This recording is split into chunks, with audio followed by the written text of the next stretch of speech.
Bismillahirrahmanirrahim. Alhamdulillahi Rabbil Alamin.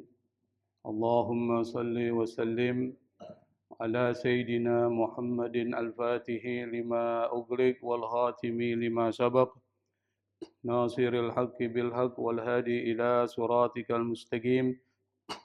Wa ala alihi wa ashabihi haqqa qadrihi wa miqdarihil azim. Subhanaka la ilma lana إلا ما علمتنا إنك أنت العليم الحكيم ولا حول ولا قوة إلا بالله العلي العظيم رب اشرح لي صدري ويسر لي أمري واحلل عقدة من لساني يفقهوا قولي أما بعد. Ma'asyiral hadirin, jamaah yang dimuliakan Allah Subhanahu wa taala. Pada kesempatan sebelumnya kita sudah membahas tentang proses penciptaan Adam seperti yang disebutkan Allah dalam Al-Quran. Ada fase pertama di mana Allah Subhanahu wa taala menginformasikan terkait dengan penciptaan Adam kepada para malaikat. Ini menandakan bahwa perencanaan itu menjadi sesuatu yang penting ketika kita ingin melakukan satu perbuatan atau aktivitas di dalam kehidupan kita. Kemudian fase berikutnya adalah terkait dengan proses penciptaan Adam dengan mencari kualitas tanah yang tersebar di muka bumi, lalu kemudian peniupan ruh dan pengajaran oleh Allah kepada Adam dan seterusnya. Nah, pada kesempatan pertemuan hari ini kita akan lanjutkan bahasan kita fase keempat terkait dengan proses penciptaan Adam, yaitu terkait dengan perintah sujud kepada Adam oleh Allah kepada para malaikat dan juga terkait dengan pembangkangan iblis laknatullah alaih. Kalau kita lihat ayat-ayat Al-Quran, itu pada dasarnya menceritakan secara kronologis. Setelah pengajaran nama-nama kepada Nabi Adam, setelah proses penciptaan, maka kemudian Allah perintahkan. Siapa yang diperintahkan? Para malaikat. Jadi para malaikat ini yang menjadi khitab, yang menjadi target perintah. Kenapa iblis masuk di situ? Karena iblis itu bergabung dengan kelompok malaikat. Maka satu orang masuk ke kelompok besar dianggap bagian dari kelompok itu. Misalnya satu orang nih masuk ke kelompok besar, maka dia termasuk bagian dari kelompok itu. Kenapa iblis kok bisa masuk ke kelompok itu? Ceritanya panjang. Ceritanya itu pada saat ketika Allah ciptakan makhluk yang bernama jin, lalu kemudian jin ini melakukan perusakan di muka bumi. Jadi melakukan kerusakan di muka bumi sampai Allah perintahkan para malaikat dengan pimpinannya malaikat Jibril untuk menghancurkan para jin tersebut. Dihancurkanlah jin tersebut. Di antara jin yang masih kecil itu adalah yang kemudian bernama iblis. Masih kecil. Nah, masih kecil ini kemudian dibawa. Kemana dibawa? Ke wilayah para malaikat. Dibawa kepada kelompok malaikat. Ini kelompok malaikat ini kelompok soleh semua, Pak. Iblis ini, nama iblis kan belakangan. Iblis ini kemudian bergabung dengan kelompok malaikat yang masih kecil, akhirnya terpengaruh.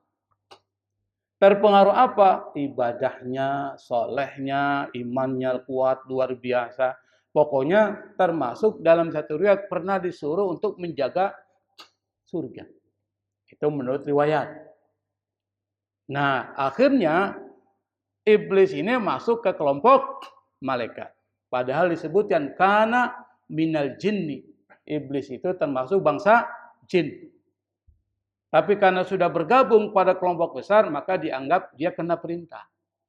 Kena perintah. Jadi paham ya Pak ya? Kenapa kok muncul iblis itu? Padahal khitabnya adalah wa iz qulna lil malaikati isjudu li Adam. Ingatlah ketika kami, kata Allah, berkata kepada malaikat, usjudu li Adam. Sujudlah kalian kepada Adam. Jadi al-amru lil wujub. Perintah ini wajib dilaksanakan oleh malaikat. Fasajadu, lalu mereka kemudian sujud. Illa iblis. Kecuali iblis. Nah, kalau kita lihat ayat ini, menjadi persoalan besar adalah terkait dengan sujud. Apakah boleh seseorang dijadikan objek sujud? Padahal sujud itu hanya kepada Allah Subhanahu wa Ta'ala. Maka kemudian di dalam berbagai kitab tafsir itu dijelaskan. Salah satu kitab tafsir yang sangat monumental yang ditulis oleh Fakhruddin Ar-Razi, nama kitabnya Mafatihul Ghaib, kitab yang paling bagus di dalam tafsir, dan beliau ini lahir di Razi. Razi itu di wilayah Persia. Beliau mengatakan ada tiga pendapat. Ada tiga pendapat terkait dengan persoalan perintah sujud ini. Pendapat pertama, bukan kita sujud kepada Adam. Bukan malaikat sujud kepada Adam, tapi Adam hanya sebagai kiblatnya. Tapi sujudnya hanya kepada Allah. Jadi Adam itu hanya arahnya. Seperti kita sholat menghadap Ka'bah, apakah kita sujud kepada Ka'bah? Kita sujud kepada Ka'bah enggak, Pak? Menyembah Ka'bah enggak? Bukan. Arahnya saja Ka'bah, tapi yang kita sembah siapa? Allah Subhanahu wa Ta'ala. Tapi pendapat ini lemah. Di dalam kitab tafsir Ar-Razi, Mafatihul Ghaib, ini lemah. Hadza qaulun dha'if. Ini pendapat lemah. Pendapat yang kedua, sujud itu bukan dalam arti Anda melakukan seperti yang kita biasa lakukan di dalam sholat. Apa? Karena makna sujud di dalam bahasa Arab itu takrim wa ta'zim. Menghormati, memuliakan. Maka di dalam penafsiran kedua, kata Ar-Razi adalah sujud dalam pengertian Anda memuliakan dan mengagungkan orang itu karena ada kelebihan yang diberikan oleh Allah. Jadi bukan ibadah. Kalau ibadah itu menyembah. Menjadikan budak yang berada dalam kontrolnya itu ibadah. Kata Ar-Razi, ini pendapat yang paling kuat. Arjahul aqwal. Pendapat yang paling kuat. Yang ketiga, kata Ar-Razi, sujud itu hanya ketaatan kepada Allah. Maksudnya Allah perintahkan malaikat untuk melihat malaikat ini ikut taat enggak kepada perintah Allah Subhanahu wa Ta'ala. Maka di antara tiga pendapat ini, kita bisa ambil pendapat yang kedua. Kenapa? Karena sudah ditarjih, diperkuat oleh Ar-Razi, hadza min arjahil aqwal. Ini termasuk pendapat yang paling kuat. Artinya apa? Sujud dalam pengertian ini bukan menyembah dalam pengertian ibadah. Tapi sujud dalam pengertian ini adalah Anda memuliakan orang itu. Maka sujudnya para malaikat itu dalam bentuk memuliakan Adam. Jadi kita akan tanya, kenapa Adam dimuliakan oleh malaikat? Apa yang ada dalam diri Adam? Itu yang perlu kita bahas.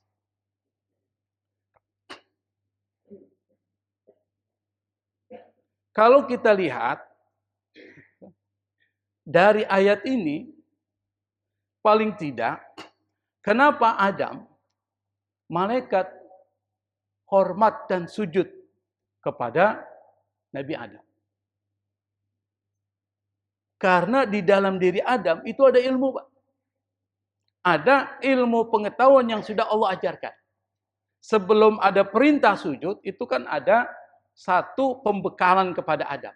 Wa 'allama Adamal asma'a kullaha. Wa 'allama Adamal asma'a kullaha. Allah mengajarkan kepada Adam semua nama, asma'a kullaha, semua nama.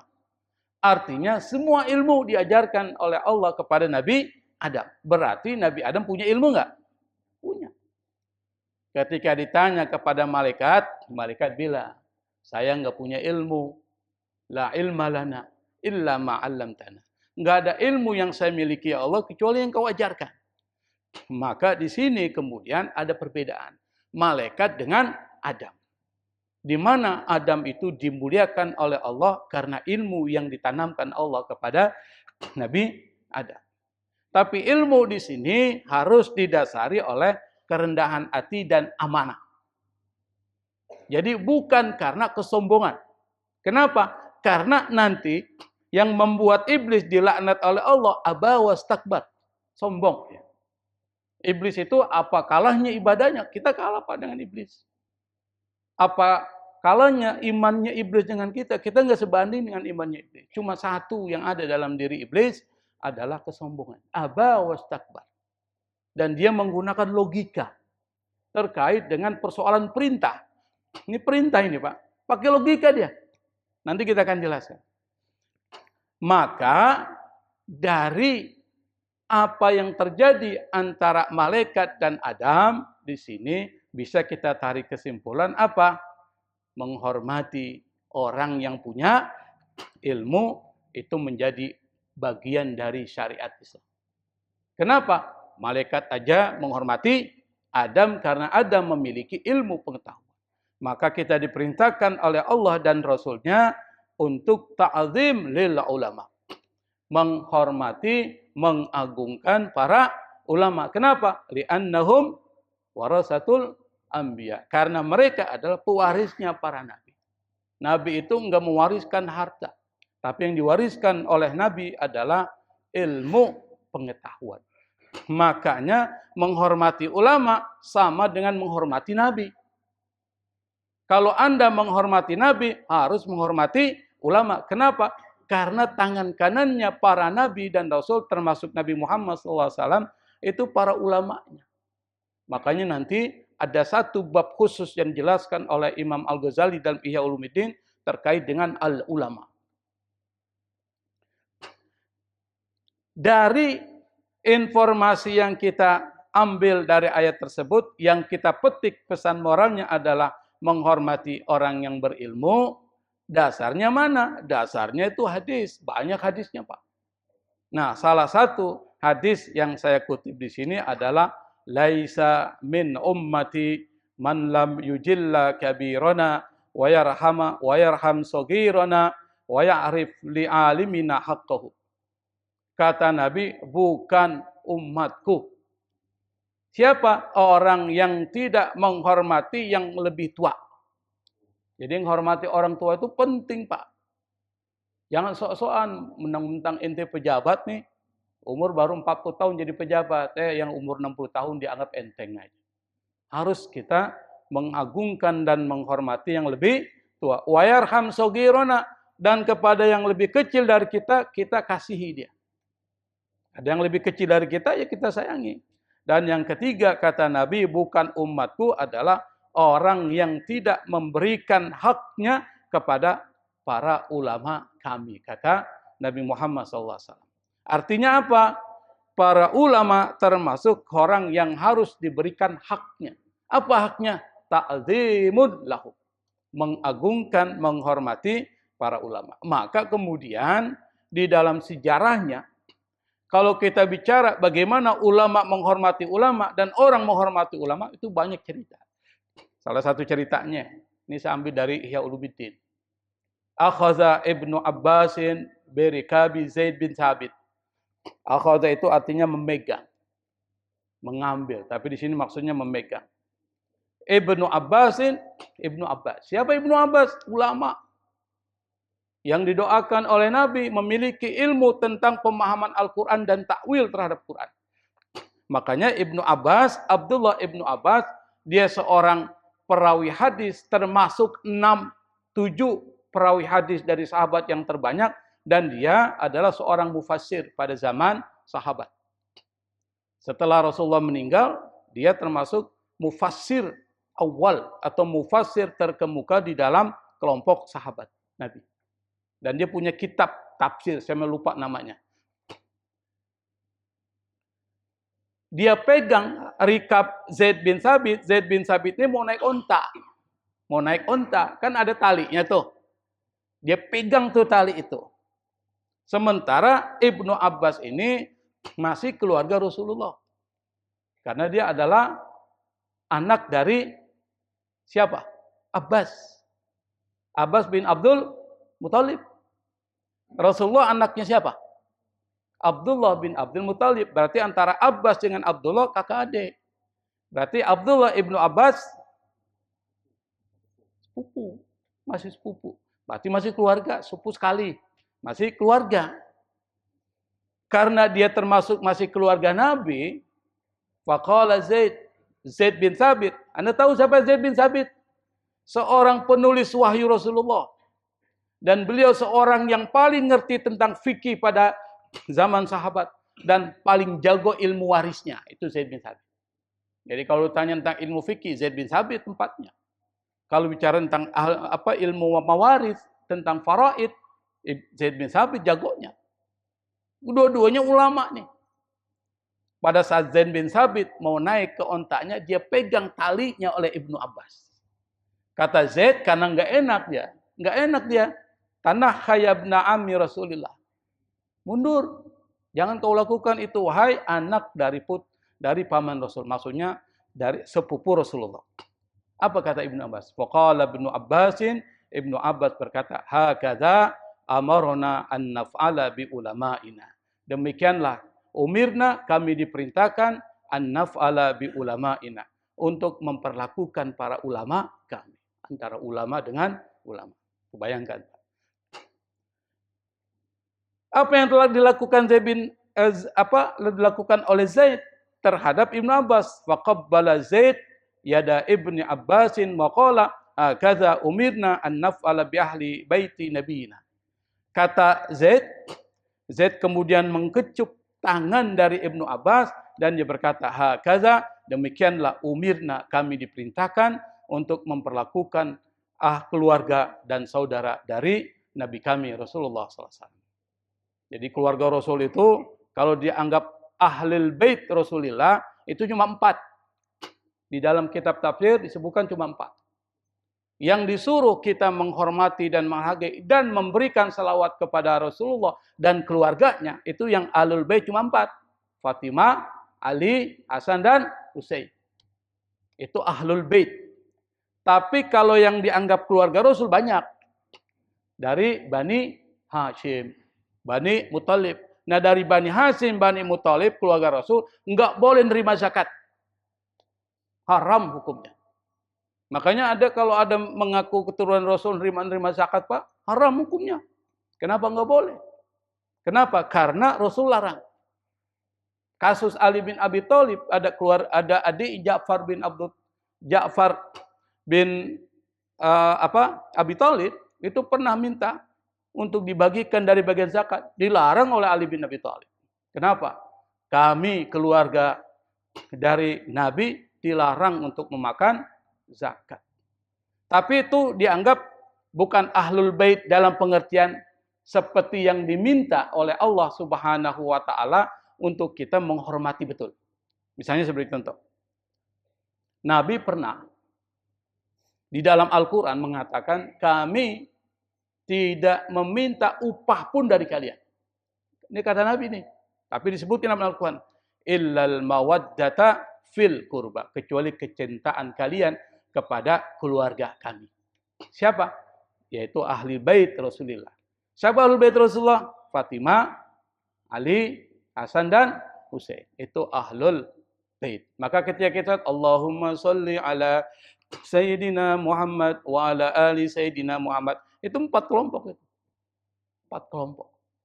Keturunan dari Rasulullah sallallahu alaihi wasallam. Para ulama kita juga sama, Imam Syafi'i. Imam Syafi'i berguru dengan Imam Malik. Imam Syafi'i. Lalu kemudian Imam Syafi'i belajar sama Imam Malik. Ini Imam Syafi'i siapa, Pak? Ulama bukan? Ulama. Ulama besar. Belajar sama Imam Malik. Imam Malik ulama bukan? Ulama. Ulama besar, nulis satu kitab namanya Muwatta. Itu banyak hadis-hadis dihafal semua oleh Imam Malik. Imam Syafi'i belajar kepada Imam Malik tuh. Ketika dia membuka lembar per lembar kitab di hadapan Imam Malik, enggak kayak kita belajar sama guru kita. Gitu kan? Itu kalau buka kitab kan kedengaran kepakannya tuh. Imam Syafi'i dia buka perlahan. Satu pelan-pelan. Kenapa? Khawatir mengganggu Imam Malik. Luar biasa enggak, Pak? Kalau kita enggak nih kadang-kadang gurunya lagi ngomong, ini belakang ngomong juga. Kan suara ini kan mengganggu. Kita mau ngomong juga enggak enak kan? Lanjut saja. Nah, Imam Syafi'i enggak mau tuh. Bahkan untuk membuka kitab lembarannya aja, dia pelan-pelan, takut mengganggu Imam Malik. Padahal dua-duanya ulama besar. Ar-Rabi bin Sulaiman, murid Imam Syafi'i. Dia termasuk murid yang banyak menyebarkan ajaran-ajaran dari Imam Syafi'i. Beliau itu segan dan hormat kepada Imam Syafi'i sampai kata dia, demi Allah aku nggak berani minum air sedangkan Imam Syafi'i ngelihat gua. Kata Ar-Rabi bin Sulaiman. Dia nggak berani minum air kalau Imam Syafi'i melihat dia. Artinya apa? Adabnya luar biasa kepada Imam Syafi'i. Kenapa? Rasa hormatnya kepada Imam Syafi'i besar. Sampai mau minum nggak jadi, Pak. Kalau kita enggak, Pak. Kita nih makanan nih, ada guru depan kita. Harusnya ada adabnya juga. Kenapa? Karena bagian dari adab itu adalah tadi. Lebih dahulukan dulu guru-guru kita. Kita belakangan. Ini duluan gitu kok. Guru belum makan, dia udah duluan. Betul nggak? Nambah lagi. Orang guru belum makan udah nambah itu. Kan kurang ajar. Kalau guru sih nggak ada masalah. Para ulama kita nggak bermasalah. Cuma kita diajarkan adab. Ingat, adab ini. Ini bukan hukum ya, adab. Bedakan hukum dengan adab, Pak. Kalau adab itu bicara kepantasan. Mungkin hukumnya boleh. Tapi bicara kepantasan. Pantas nggak sih? Maka jawabannya, pantas nggak? Kurang pantas. Maka bicara adab itu bukan bicara hukum, tapi bicara tentang kepantasan. Misalnya kita selawat kepada Rasul. Itu ada adabnya. Kalau kita selawat kepada Rasul, ya harus sebut namanya. Allahumma salli ala Muhammad. Kurang adab nih. Pakai Sayyidina. Allahumma salli ala Sayyidina Muhammad. Itu adab. Kemudian cukup nggak? Adab yang kedua, sebutkan keluarganya. Wa ala ali Sayyidina Muhammad. Maka kata Imam Syafi'i, barang siapa yang salawat kepada Nabi, tapi tidak berselawat kepada keluarga Nabi, Ahlul Bait Rasulullah, Fatimah, Ali, Hasan dan Husain, fala sholatalah. Maka dianggap orang itu tidak berselawat. Boleh nggak selawat nggak pakai keluarga Nabi? Boleh, tapi adabnya dong. Itu yang disebut dengan adab. Imam Muslim, Imam Bukhari. Kita kenal Imam Muslim, nulis kitab Sahih Bukhari, Sahih Muslim. Ulama hadis yang luar biasa yang kitab hadisnya ini jadi pedoman kita. Hadis-hadisnya sahih. Imam Muslim, gurunya Imam Bukhari. Jadi ketika Imam Bukhari datang ke Nisapur, tempatnya Imam Muslim, apa yang dilakukan Imam Muslim? Dia sambut dengan luar biasa, sampai dia cium antara kedua mata Imam Bukhari, lalu dia minta izin, biarkan aku mencium kedua kakimu. Itu bukan berarti kita mengagungkan dia seperti Tuhan, karena penghormatannya yang sangat besar kepada Imam Bukhari. Ini adab, ta'dib dan ta'zim. Boleh nggak? Nggak ada masalah.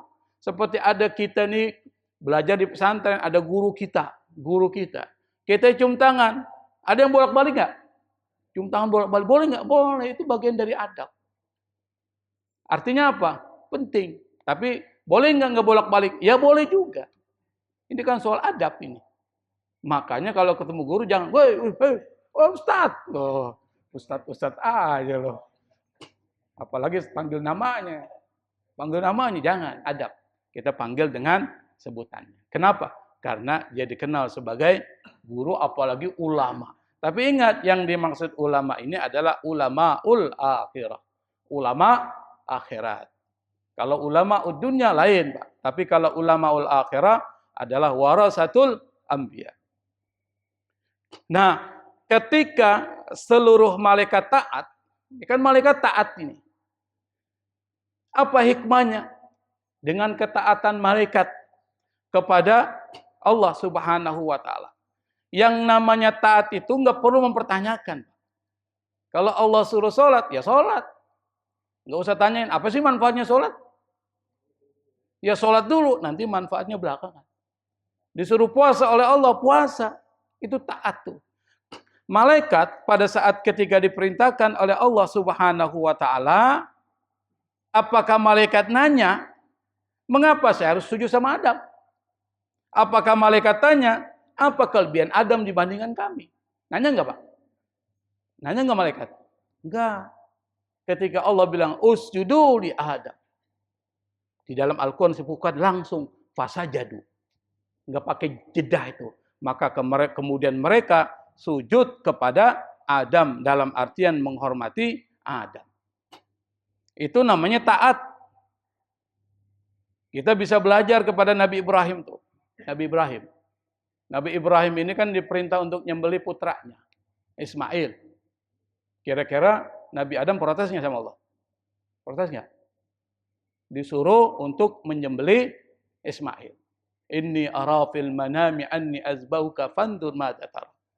Kata Nabi Ibrahim, saya bermimpi, saya menyembelih engkau. Fandur madza tara. Menurutmu gimana ya Ismail? Nabi Ismail bilang, if'al ma tu'mar, lakukan apa yang diperintahkan. Apakah Nabi Ibrahim ketika diperintahkan oleh Allah Subhanahu wa taala, dia bilang sama Allah, ya Allah, kenapa saya harus menyembelih Ismail? Apa alasannya? Apa tujuannya? Enggak. Ketika diperintahkan, langsung dilaksanakan oleh Nabi Ibrahim. Itu namanya taat, Pak. Yang ketiga, kita kan disuruh sholat menghadap Ka'bah. Menghadap mana? Menghadap Ka'bah. Maka nggak perlu kita tanyakan, kenapa harus Ka'bah yang jadikan kiblat? Tak perlu. Langsung aja sholat menghadap Ka'bah. Nanti setelah itu baru dicari apa hikmahnya. Jadi hikmah itu muncul setelah perintah. Jangan kita mencari alasan dulu, baru perintah. Itu Islam. Laksanakan dulu, baru mencari apa hikmah di balik syariat-syariat yang diturunkan oleh Allah Subhanahu wa taala. Maka orang yang taat seperti itu disebut mukmin. Orang berimannya begitu tuh. Kata Allah, "Innama kana qaulul mu'minina idza du'u ila Allahi wa rasulihi liyahkuma bainahum ay yaqulu sami'na wa ata'na wa ulaika humul muflihun." Kata Allah, perkataan orang-orang beriman, idza du'u ilallah, apabila mereka diseru untuk menyembah Allah dan menaati Allah wa rasulihi dan rasulnya, liyahkuma bainahum, untuk memutuskan hukum di antara mereka dengan hukum Allah Subhanahu wa taala, ayyaqulu, maka orang-orang beriman akan mengatakan sami'na wa ata'na. Kami dengar, langsung kami patuhi. Bukan sami'na wa fakkarna wa ata'na, bukan. Kami dengar, kami pikir-pikir dulu, baru kami patuhi. Enggak. Kami dengar, kami patuhi, baru kami cari apa alasan dibalik perintah itu. Itu baru mukmin. Jangan nanya, apa sih manfaatnya ikut majelis ilmu? Dan majelis ilmu itu menghadiri perintah. Perintah siapa?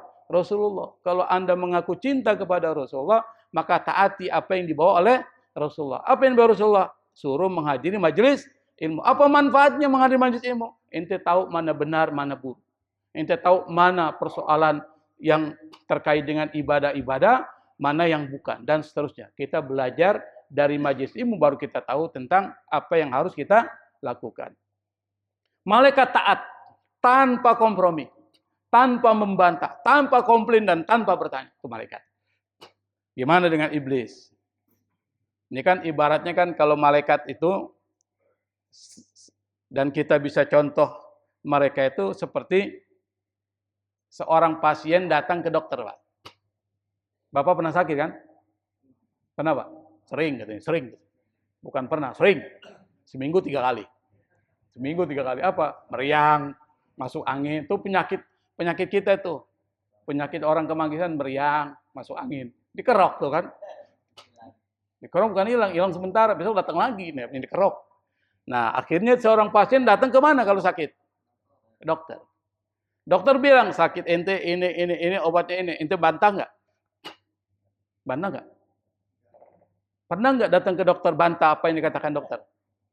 Oh, nggak benar dokter nih. Nggak benar nih. Obat ini nggak benar. Ada nggak pernah nggak bilang gitu? Nggak mungkin, Pak. Malaikat itu kepada Allah pada saat diperintahkan seperti pasien dengan dokternya. Dia patuhi aja. Masa bodoh lah. Gue jalanin aja. Suruh minum obat, minum. 3 kali sehari, 3 kali.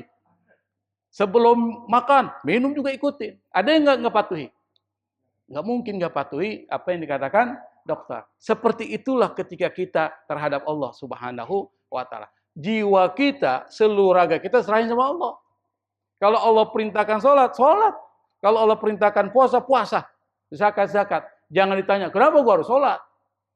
Akhirnya dia nggak sholat tuh. Gara-gara mempertanyakan kenapa harus sholat. Sholat dulu, baru mencari hikmah.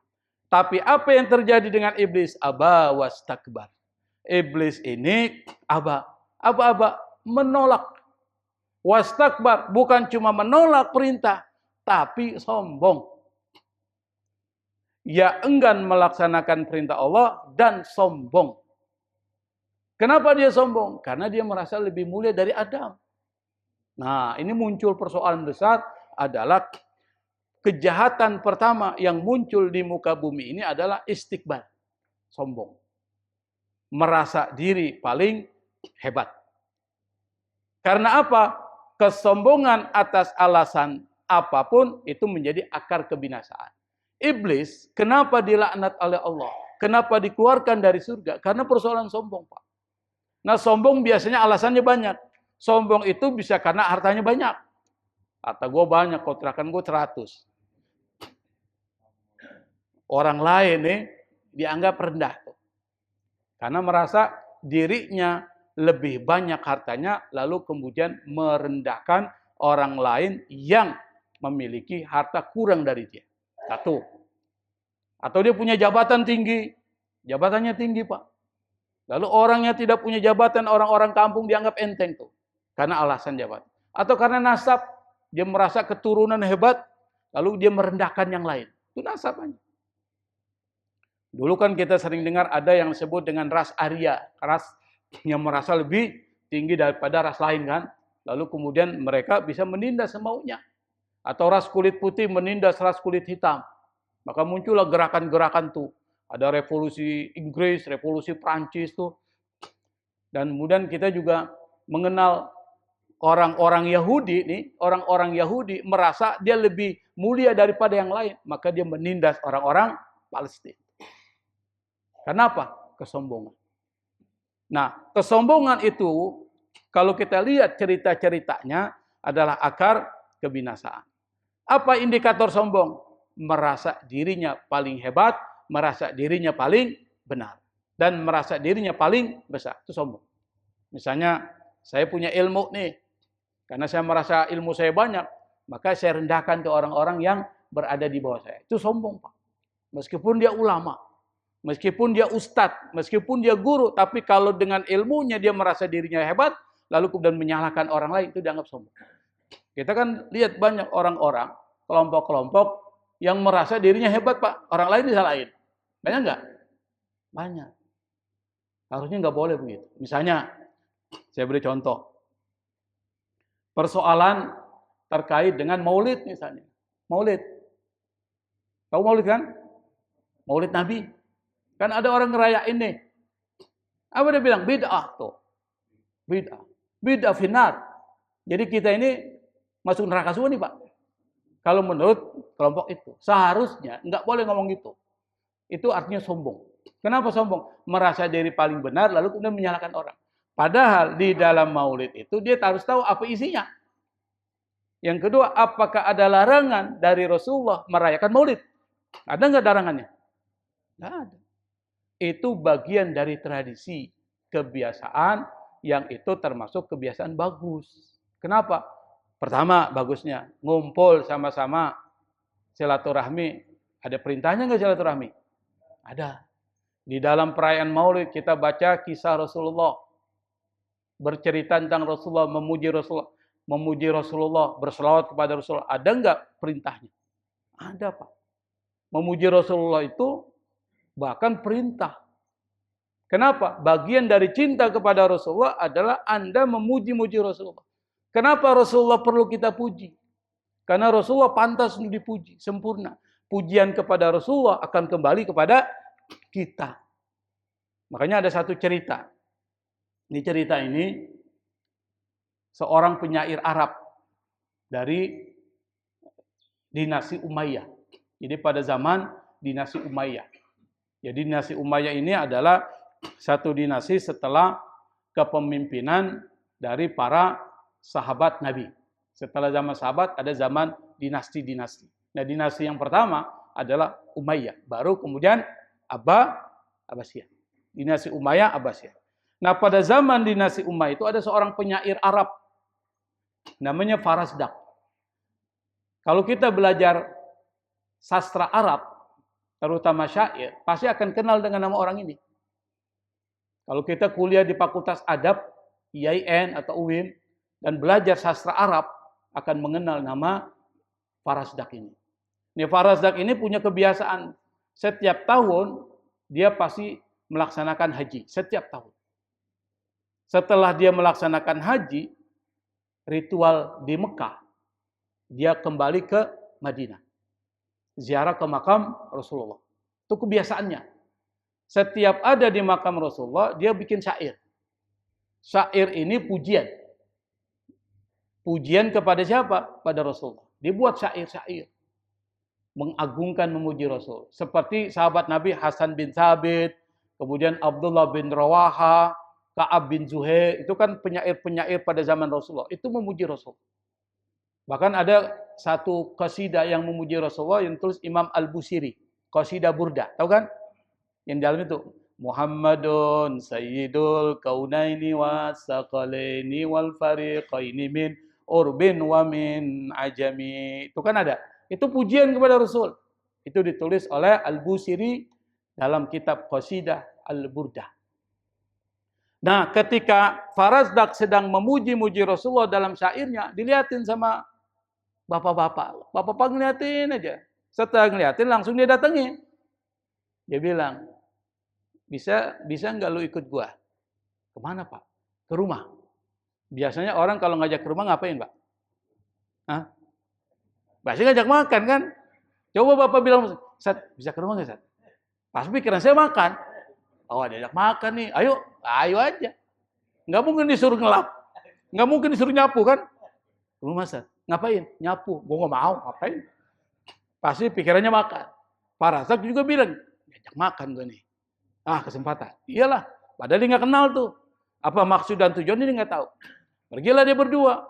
Ternyata rumah orang itu di luar kota Madinah. Jauh juga itu. Sampai kemudian masuk ke dalam rumah.